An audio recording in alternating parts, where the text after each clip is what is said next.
Hey guys, it's Stephen Freeborn here from freeborntrainingsystems.com, and real quick I want to give you a tip about how you can use the concept of the narrative identity to make change much easier.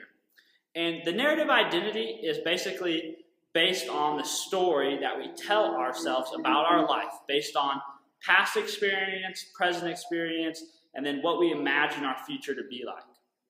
So for example, a lot of us maybe are in have a very negative narrative about ourselves. We have a narrative that we're not very healthy, we're obese, we're overweight, we're lazy, we're not athletic, because we've never engaged in behaviors that would jive with those identifiers before, right? We didn't play sports, we don't currently exercise, we don't eat all that well, right? So our identity doesn't fit that of a healthy person. Therefore, that's not part of our identity. But we can also take control of this narrative, right? We don't just have to base this narrative on past and present experience. We can base the narrative on future experiences as well, and we can take control of that narrative. And we can tell ourselves a very positive narrative, a narrative that's going to aid us instead of a narrative that's going to hinder us, right? So if we're stuck in a mindset, if we want to be healthier, let's say you're trying to get leaner, you're trying to get stronger, you're trying to get healthier, which is more than likely why you're following my stuff, then that means that you need to create a narrative that's going to help you do those things and help you move closer to those things, right? So if your narrative of self is one of I'm an unfit, non-gym goer, how are you ever going to hope to be leaner, stronger, healthier? Because in order to be those things and be a fit person, you have to engage in daily exercise. You have to make better nutritional choices. You have to prioritize your sleep, right? So what we can do is we can take control of our narrative, change it, right? Yeah, so what? We were unfit, but we're not going to be unfit, and we don't have to be unfit. We can start telling ourselves, I am a fit person. I am a strong person. I am going to be even stronger and even fitter in the future. Right? I am a healthy person. We can tell ourselves this, right? We can take on that identity. Right? It's like kind of like having an alter ego, if you will, right? Like you're Clark Kent, but he's also Superman and Jor-El, right? So there's like this two forms of selves. This one self that's pretty good, but then there's this other self that's like amazing, can do all this cool stuff.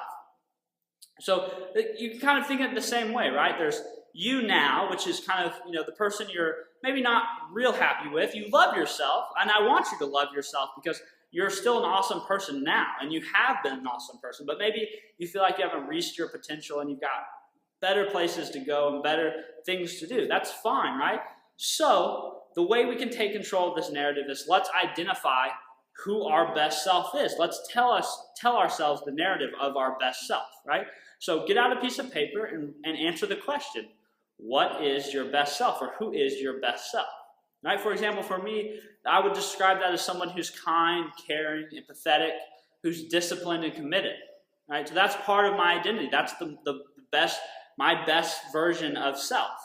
And I want to be that best version. Right? So I can start telling myself, I am that self. I am kind. I am caring. I'm empathetic. I'm disciplined. I'm committed. Okay, so now the next question we're going to answer is, what does that best version of yourself do on a daily basis? Right? What are the behaviors, the daily actions and behaviors that best version of yourself engages with? Right? If you can identify those behaviors, then you can measure the discrepancy or see the discrepancy between the behaviors of your best self and the behaviors of your current self. And you can begin to try to extinguish the behaviors of your current self and integrate more behaviors of your best self. And before you know it, you will be that best self. You'll take on that identity for real. It won't just be a narrative you tell yourself. It will be reality.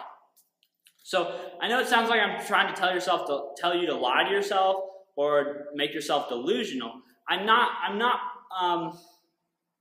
It's sort of that, but I'm not trying to make yourself create like an alternative reality. I'm just trying to make yourself take away that negative narrative and give yourself a positive narrative, one that's going to move you closer to your goal. And I hope that makes sense. I hope that you can understand that.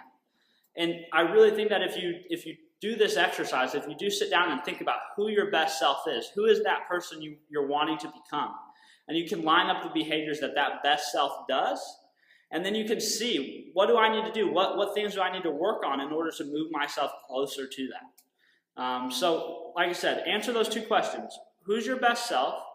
Or who do you want to be, or who do you want to become?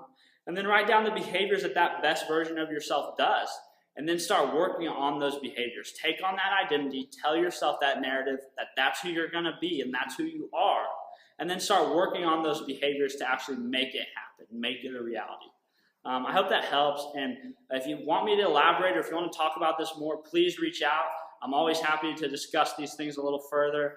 And I hope you guys are having a great week. And I'm sure we'll talk again about more tips later on. But until then, I hope you guys have a fantastic day, and I will talk to you guys later.